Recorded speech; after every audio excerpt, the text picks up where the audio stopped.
दोस्तों हम लोग पढ़ रहे हैं आरआरबी ग्रुप डी में जितने प्रश्न आए हैं 2018 में। जो भी साइंस ओरिएंटेड ज़्यादा प्रश्न आए हैं उसके बारे में हम लोग चर्चा कर रहे हैं और डिटेल से चर्चा कर रहे हैं। जहां भी लग रहा है मुझे कि डिटेल से चर्चा करने की आवश्यकता है उसके लिए मैं स्पेशल वीडियो बनाता हूं। ठीक है, तो बने रहिए हमारे चैनल के साथ, क्योंकि यहाँ पे आपको जितने भी आरआरबी ग्रुप डी में क्वेश्चन आए हैं उसका डिटेल यहाँ पे एनालिसिस आपको मिलेगा और इससे रिलेटेड भविष्य में जो भी प्रश्न बन सकते हैं उसको भी यहाँ पे हम कवर करते हैं। तो ठीक है, शुरू करें। धातुओं के किस गुण के कारण उसके पत्थर बनाने में आसानी होती है? पत्थर बोले तो फाइल, यानी कि फाइल मतलब कि चपटा कर देते हैं। ठीक है, किसी को मार मार के एकदम से चपटा कर देते हैं तो किस गुण के कारण चपटा हो जाता है? आघात वर्धनीयता, मतलब कि इसका इंग्लिश होता है मेलिएबिलिटी। यानी कि मेलिएबिलिटी एक प्रॉपर्टी है, किसी भी धातु के एलिमेंट के एक प्रॉपर्टी है मेलिएबिलिटी, जिसके कारण उसे हम एक पत्थर के फॉर्म में प्रसारित कर सकते हैं, या आप कह सकते हैं उसको पीट पीट के चौड़ा कर सकते हैं। ठीक है, मेलिएबिलिटी यानी कि हिंदी बोले तो आघात वर्धनीयता। ठीक है, अगला क्वेश्चन है गारो पहाड़ियाँ कहाँ पे स्थित है? तो ये सभी प्रश्न को हम डिस्कस नहीं उतना करेंगे क्योंकि ये साइंस का नहीं है। साइंस के जो आपके जितने भी क्वेश्चन होंगे उसको हम डिटेल से चर्चा करेंगे और बाकी ये सभी जो क्वेश्चन होंगे, जीके वाला जो क्वेश्चन होंगे उसको सिर्फ आपको पढ़ के बता देंगे। तो गारो पहाड़ियाँ कहाँ पे स्थित है? मेघालय में। गारो एक जनजाति वहाँ पे, गारो खासी जयंतिया। ठीक है, गारो खासी जयंतिया एक पहाड़ भी है, वहाँ पे 3 पहाड़ की चोटियां हैं। उस पहाड़ पे रहने वाले जो जनजाति होते हैं उनको भी गारो खासी जयंतिया कहते हैं। ठीक है, तो गारो खासी जयंतिया अगर पहाड़ की बात करें तो मेघालय में तीनों। यहाँ पे तो एक ही के बारे में पूछ रहा है, गारो के बारे में पूछ रहा है, तो गारो कहाँ की जनजाति है या पहाड़ी है? तो आप कहेंगे मेघालय की। ठीक है, तो पहाड़ी और जनजाति है वो दोनों आपको याद हो गए होंगे। रक्त में शर्करा यानी कि शुगर की स्तर में वृद्धि का पता किस कोशिकाओं द्वारा चलता है? तो ये अग्न्याशय की कोशिकाओं द्वारा चलता है। अग्न्याशय की कौन सी कोशिका? उसमें बहुत सारे कोशिका रहते हैं, उसमें 5 तरह के तकरीबन कोशिका रहते हैं, और भी तरह के होते हैं लेकिन मुख्यतः 5 तरह के कोशिका होते हैं। अल्फा, बीटा, गामा, डेल्टा और एक और आपके होते हैं। ठीक है, पीपी सेल होते हैं। ठीक है, तो ये 5 सेल होते हैं, पांचों का अलग अलग फंक्शन होता है। जैसे कि अल्फा का क्या काम होता है? शुगर कौन बढ़ाता है? शुगर को कौन कंट्रोल करता है? शुगर को कंट्रोल करने वाला को कंट्रोल कौन करता है? तो ये सभी उसके अंदर की बात है।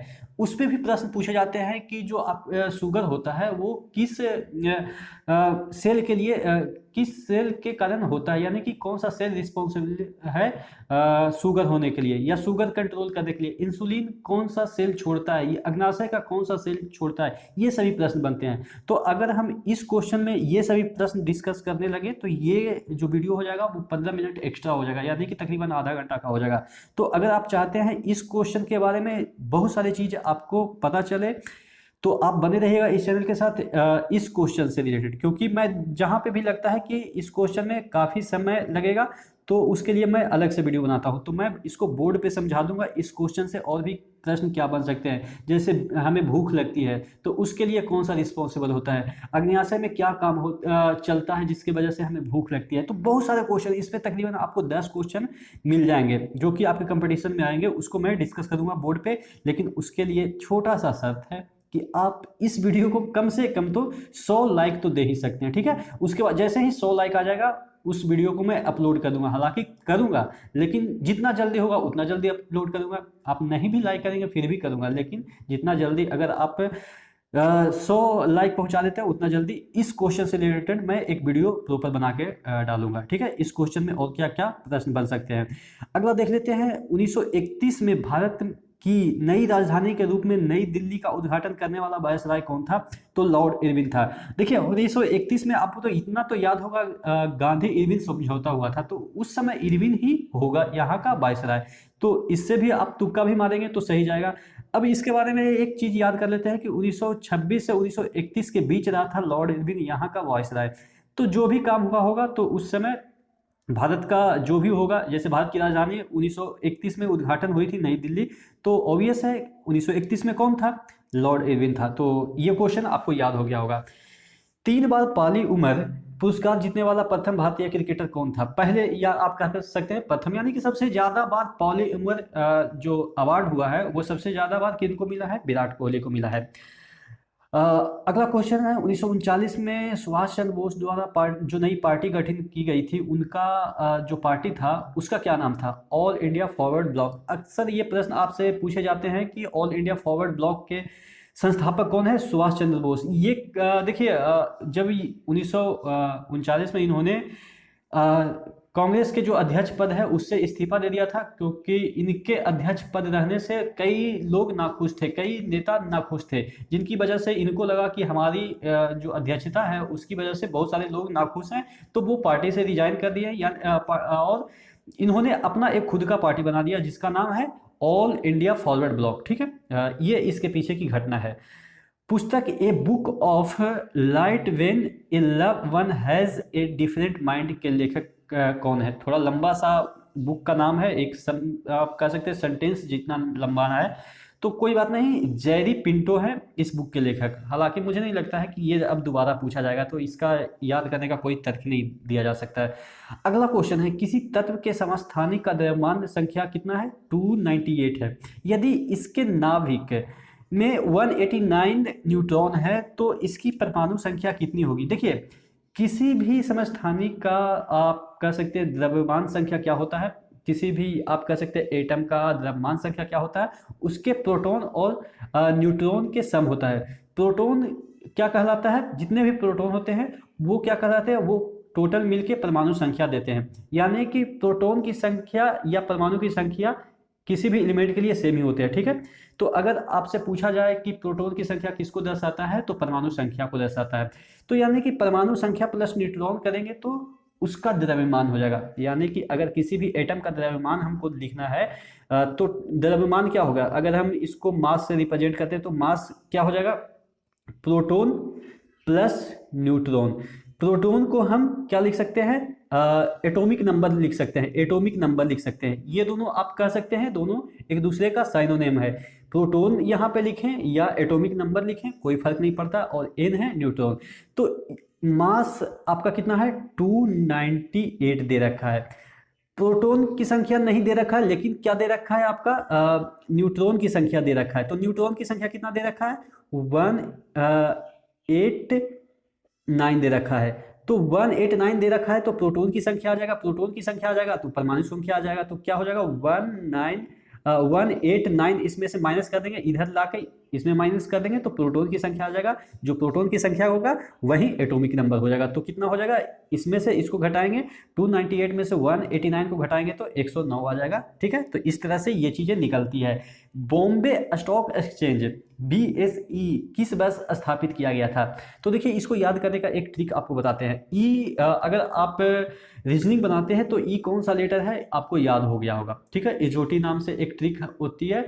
5, 10, 15, 20, 25 का जो लेटर होता है अल्फाबेट का, उसको रिप्रेजेंट करता है इजोटी। तो फिफ्थ नंबर का है तो यहाँ लास्ट में 5th आ जाएगा। ठीक है, 5th नंबर का है तो लास्ट में 5 आ जाएगा। अगला क्वेश्चन है, उस लवण का उदाहरण कौन सा है जिसके जलीय विलयन का pH मान 7 से कम होता है? देखिए, लवण क्या होता है? लवण न्यूट्रल होता है, लेकिन लवण एसिडिक भी हो सकता है और लवण आपका बेसिक भी हो सकता है। ठीक है, जनरली न्यूट्रल होता है, लेकिन अगर उसमें कंडीशन है कि अगर स्ट्रॉन्ग बेस और स्ट्रॉन्ग एसिड मिलके लवण बनता है, सॉल्ट बनता है, तो वो न्यूट्रल होता है, यानी कि जिसका pH 7 होता है। लेकिन स्ट्रॉन्ग एसिड और वीक बेस मिलके अगर कोई सॉल्ट बनाता है तो स्ट्रॉन्ग एसिड, यानी कि strong acid plus weak base मतलब क्षार होता है, तब ये स्ट्रॉन्ग वाला अपना क्षमता बनाए रखता है। क्योंकि ये वीक वाले साथ लड़ रहा है तो इसका कुछ पार्ट तो इसके साथ न्यूट्रलाइज हो जाएगा, लेकिन स्ट्रॉन्ग वाला कुछ पार्ट बच जाता है। तो जो लवण बनता है, यानी कि जो साल्ट बचता है, वो थोड़ा एसिडिक हो जाता है, क्योंकि यहाँ पे स्ट्रॉन्ग एसिड था। तो यहाँ पे क्या कह रहा है? उस लवण का उदाहरण, इसमें और भी ऑप्शन दिए हुए हैं, तो उस लवण का उदाहरण कौन सा है जिसके जलीय विलयन का pH मान 7 से कम है, यानी कि 7 से कम है मतलब कहना चाह रहा है कि ये स्ट्रॉन्ग एसिड और वीक बेस के साथ मिलके बना होगा, तभी तो एसिडिक हो रहा है। अभी मैंने बताया अगर स्ट्रॉन्ग बेस हो जाता और वीक एसिड हो जाता तो यहाँ पे जो लवण होता वो थोड़ा सा बेसिक हो जाता है, ठीक है। लेकिन यहाँ पे कह रहा है एसिडिक है थोड़ा सा, तो एसिडिक होने के लिए स्ट्रॉन्ग एसिड से मिलके बना होगा। स्ट्रॉन्ग एसिड क्या है, HCl है, और वीक बेस क्या है, वीक बेस NH3 है। तो इन दोनों को मिलने से जो लवण बनेगा, जो आपका साल्ट बनेगा, वो क्या हो जाएगा, थोड़ा सा एसिडिक हो जाएगा। तो इसके पीछे का जो साइंस है वो मुझे लग रहा है आप समझ गए होंगे कि अमोनियम क्लोराइड जो आपका लवण बनता है वो एसिडिक होता है, यानी कि 7 से नीचे उसका पीएच होता है। इसके पीछे का साइंस क्या है, क्योंकि उसके बनने से पहले क्या हो रहा है, स्ट्रॉन्ग एसिड उसके साथ मिल रहा है, वीक एसिड के साथ, वीक बेस के साथ मिल रहा है, तो इस वजह से थोड़ा सा एसिडिक हो जाता है। तो आशा करते हैं इससे रिलेटेड और भी भविष्य में जो क्वेश्चन बनेंगे, अभी अमोनियम क्लोराइड दे रखा है, कोई और एग्जाम्पल दे रखा होगा तो पीछे आप देख लेंगे कि स्ट्रॉन्ग एसिड है या वीक एसिड है, किस तरह का रिएक्शन हो रहा है, ठीक है। अगला क्वेश्चन देख लेते हैं, राम सेतु कहाँ पे स्थित है। तो राम सेतु आपको पता है कि कहाँ पे है, यहाँ पे इंडिया का साउथ पार्ट है, यहाँ पे श्रीलंका है, यहाँ पे राम सेतु एक पुल है, किसके बीच है, पाक जलडमरू। यहाँ पे जो जलडमरू बनता है वो पाक जलडमरू कहलाता है, तो उसी के बीच है हमारा क्या, राम सेतु पुल। आप अक्सर रामायण में सुने होंगे कि राम सेतु पुल बनाया गया था लंका पे चढ़ाई करने के लिए, तो वही चीज पूछा गया था। आगे कह रहा है कौन सी पहली महिला वकील है जिनको सीधे उच्च न्यायालय के न्यायाधीश के रूप में नियुक्ति मिल गई थी। देखिए ये वकील से डायरेक्ट ये कह सकते हैं जज बन गई थी। कौन, क्या नाम है इनका, इंदु मल्होत्रा। ये सुप्रीम कोर्ट के जज बन गई थी, ठीक है, उच्चतम न्यायालय के जज बन गई थी वकील से। अगला क्वेश्चन है मछलियों के हृदय में कितने कक्ष होते हैं, तो 2 कक्ष होते हैं। अगर जनरली पूछा जाए जो सरीसृप होते हैं यानी कि जो रेप्टाइल होते हैं, जिसको इंग्लिश में रेप्टाइल कहते हैं, उनके शरीर में होता है 3 चैम्बर वाला हार्ट, और मैमल जो हम लोग हैं यानी शरीर में 4 चैम्बर होते हैं। जैसे हम लोग मैमल हैं तो हमारे शरीर में 4 चैम्बर होते हैं, एक हार्ट के 4 पार्ट होते हैं, ठीक है। अगला क्वेश्चन है एक व्यक्ति 2 सेकंड में 1000 जूल का काम करता है, उसके द्वारा खर्च की गई ऊर्जा थी। देखिए अगर 1000 जूल का काम करता है तो कितना पावर वो खर्च किया, या कितना आप कह सकते हैं एनर्जी खर्च किया। तो पावर क्या होता है, जूल अपॉन टाइम होता है, यानी कि जूल कितना है 1000 और टाइम कितना है 2, यानी कि पावर कितना कंज्यूम किया, ये 1000 को डिवाइड करेंगे 2 से तो 500 वाट, ठीक है। तो आंसर हो गया 500 वाट, ठीक है। अगला क्वेश्चन है जर्मेनियम, अर्सेनिक, सेलेनियम और ब्रोमीन के परमाणु में कितनी कक्षाएं होती है। तो देखिए इसके लिए मैं आपको पीरियडिक टेबल दिखाता हूँ। पीरियडिक, देखिए ये जो पीरियडिक टेबल है उसमें पूछ रहा था जर्मेनियम, अर्सेनिक, सेलेनियम और ब्रोमीन जो आपके एलिमेंट है उसके कितने कक्षाएं होती है। तो यहाँ पे आप देख सकते हैं ये वाले चीज के बारे में आपसे पूछा जा रहा है, ठीक है। तो देखिए ऊपर से नीचे जितना आप जाएंगे उतना कक्षाएं बढ़ जाएगी।